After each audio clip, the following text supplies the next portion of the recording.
제8장 중보자 그리스도에 대해서 오늘 3절입니다. 우리 함께 읽어보겠습니다. 시작. 신성과 결합된 인성을 취하신 주 예수는 성령으로 성화되고 한량 없이 부음을 받았으며 그에게는 지혜와 지식의 모든 보화가 있었고 성부께서는 모든 충만으로 그 안에 거하게 하시기를 기뻐하셨다. 이는 그가 거룩하고 악이 없고 더러움이 없고 은혜와 진리로 충만하여 중보자와 보증인의 직분을 수행하는데 부족함이 없도록 하기 위함이었다. 이 직분은 그가 스스로 취하신 것이 아니요 성부께서 그를 부르셔서 맡기신 것이다.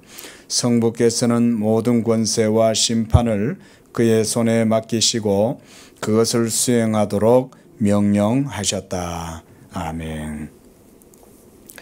중보자라는 개념은 단순하게 하나님과 사람 사이에 있는 존재, 물론 그게 맞는 말이지만 그렇게 단순한 개념이 아니에요. 성경에서 말하는 중보자라는 개념은 한마디로 하나님과 사람 사이에서 메시아의 직무를 감당하는 자라는 의미입니다.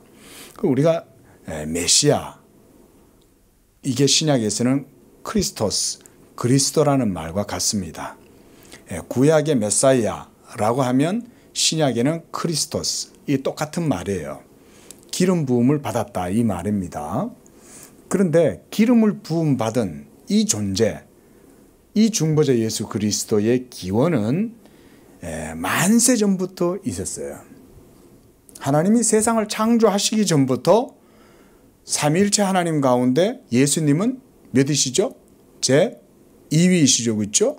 제2위이신 예수 그리스도께서 영원부터 하나님께로부터 세우심을 받은 존재였어요. 이건 좀 신학의 깊은 내용입니다. 그래서 우리가 예수님을 신학에서는 창조의 중보자다 이런 표현도 씁니다. 예수님은 우리가 타락하고 난 이유는 예수님은 우리의 구속의 중보자시잖아요.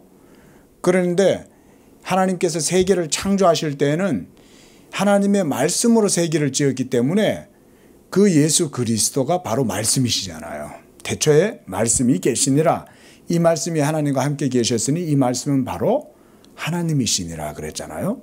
그때 그 말씀이신 예수 그리스도가 삼위일체 가운데 제2위이신 거예요. 그리고 그 제2위이신 하나님의 아들 예수 그리스도를 성부 하나님께서 만세 전부터 택정하여 세우시고 그를 통해서 모든 세계를 창조하신 거예요. 신학은 이런 개념을 가지고 있는 거예요. 그러면 그게 사실이라면 우리가 지금 리처드 파인만이라는 사람이 그랬지 않습니까? 모든 세계는 원자로 이루어져 있다 그랬지 않습니까? 이 모든 원자, 그 알갱이 하나 속에 중성자가 있고 양성자가 있고 또 그 핵 주변에는 전자가 돌고 있고 그러잖아요. 그러면은 그런 과학적 사실, 물리적 사실 그 자체도 영적으로 누구하고 관련됐다는 거예요? 예수님하고 관련됐다는 거죠. 그런 성경의 증거가 참이라면 은혜자매님 요거 한번 조금만 받아보세요. 아마 저기 오시는 분들이 연락을 하는 것일 수도 있어. 자, 계속하겠습니다. 그러니까 예수님을 창조의 중보자다라고 말씀하는 거예요. 모든 세계가 다 예수 그리스도로 말미암아 지은 바 된 거예요. 그래서 지은 것이 하나도 그가 없이는 된 것이 없느니라. 요한복음 1장 4절에도 그 말씀하죠. 그죠? 지어진 것은 하나도 예수 그리스도가 없이는 된 게 없는 거예요. 그러니까 이 모든 창조 세계, 이런 물리적인 모든 법칙, 그 속에 있는 모든 충만한 의미도 결국은 어떻게 환원이 되는 거예요? 다 예수 그리스도께로 다 돌아가는 거예요. 그게. 그리고 창조의 목적도 예수 그리스도 안에서 온전하게 되는 거죠. 이런 겁니다.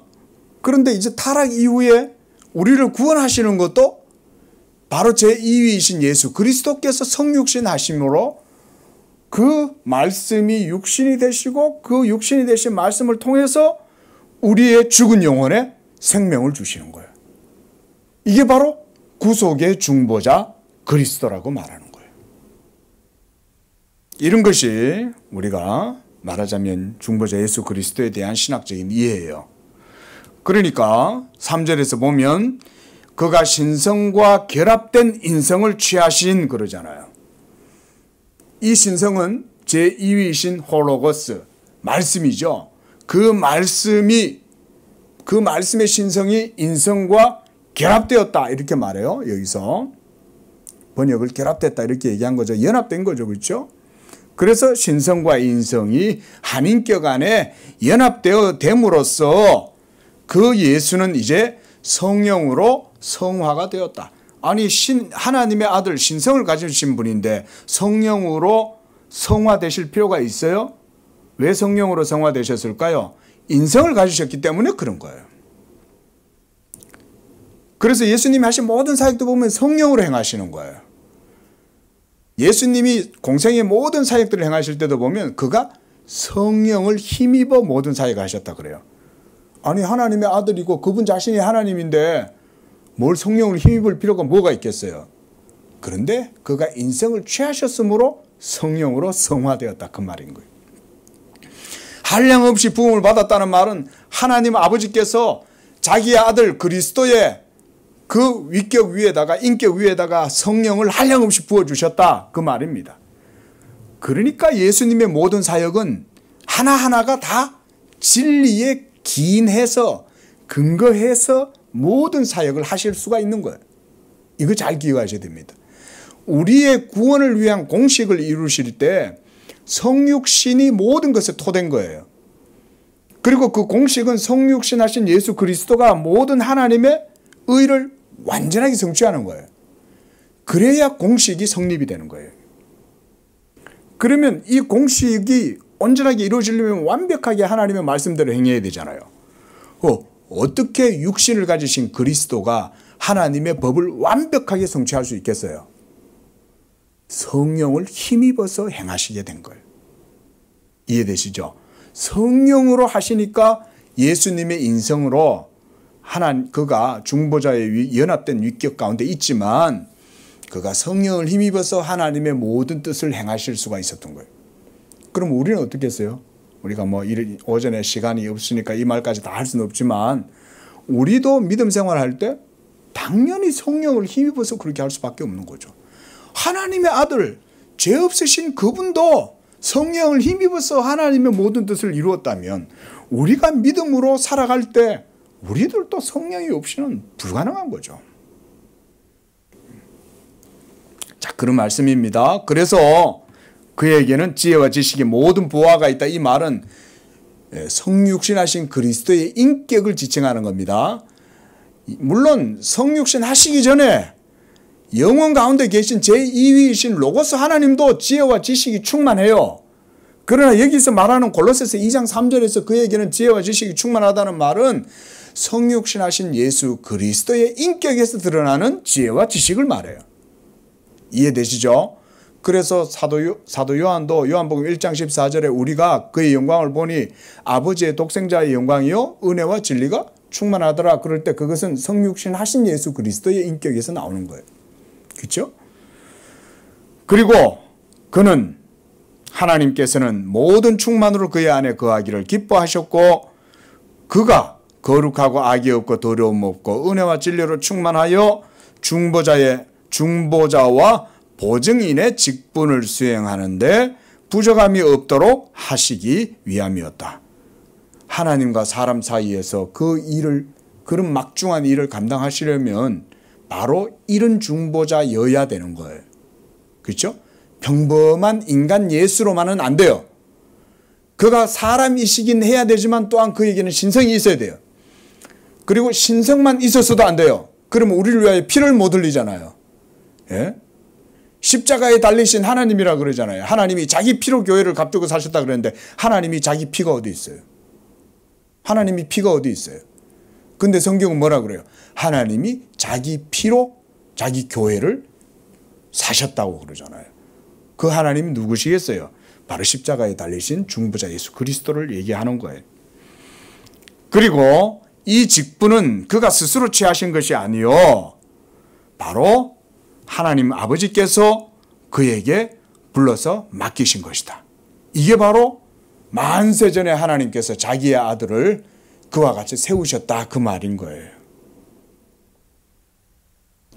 그러니까 이 모든 세계는 예수 그리스도로 말미암아 지음을 받았고 그에게서 나오고 그로 말미암고 그에게로 돌아간다. 사도 바울이 이런 표현을 쓰는 게 모두가 다 예수 그리스도를 통해서 이루시는 하나님의 구속 경륜을 그렇게 표현하는 거예요. 그에게서 나오고 만물이 그로 말미암고 또한 그에게로 돌아간다. 이게 바로 예수 그리스도십니다. 그래서 성부께서 모든 권세와 심판을 그의 손에 맡기시고 그것을 수행하도록 명령하셨다. 명령하셨다는 거죠, 아버지께서. 그리고 아들은 이 명령을 따라서 이 세상에 오신 거예요. 그러니까 하나님의 명령을 따라서 예수님이 모든 것들을 순종하고 그것을 이루셨기 때문에 우리의 구원이 성립되고 우리의 구원이 가능하게 되는 거예요. 왜냐하면 하나님은 의가 없이는 행하시지 않으니까. 하나님은 사랑이 많으시고 자비가 아무리 많으셔도 하나님 자신의 의로우심을 자기 스스로 위배하고는 그 일을 행하실 수가 없어요. 그렇죠? 우리가 대의를 위해서 이런 말 우리도 쓰잖아요. 그죠? 인간 사이에서도 내가 대승적인 차원에서 대의를 위해서 이렇게 하겠다. 네? 우리 그래서 어떤 목사님들도 보면 가끔가다 그런 예화를 쓰잖아요. 막 운전수가 버스를 몰고 가는데 앞에 아이가 있는데 그 아이를 보고도 그냥 갔다는 거죠. 근데 나중에 알고 보니까 그 아이가 바로 운전수의 아들이었다는 거 아니에요? 그 예화를 쓴단 말이죠, 목사님들도. 그 운전수가 자기 아들이 지금 그 길에 있는데도 불구하고 브레이크가 고장 나가지고 그 차에 타고 있는 버스 승객들이 다 죽으니까 그 승객들을 살리기 위해서 자기 아들을 대신 희생시켰다. 이런 예화를 쓰시거든요, 목사님들이. 알고 보니까 그 죽은 아이는 바로 운전수의 아들이었더라. 뭐 이런 얘기잖아요. 하나님 아버지께서 자기 아들에게 그와 같이 하나님의 모든 일들을 이루실 때 바로 그것이 의를 위한 사역이었다는 거예요. 그 의를 위해서 자기의 아들을 하나님께서 그 희생의 제물로 바치셨다, 드리셨다. 그리고 아들께서는 자기를 하나님께 그렇게 드리심으로써 이와 같은 모든 의를 이루셨다 그랬습니다. 자, 이런 중보자 예수 그리스도가 바로 우리의 주님이시다 그랬습니다.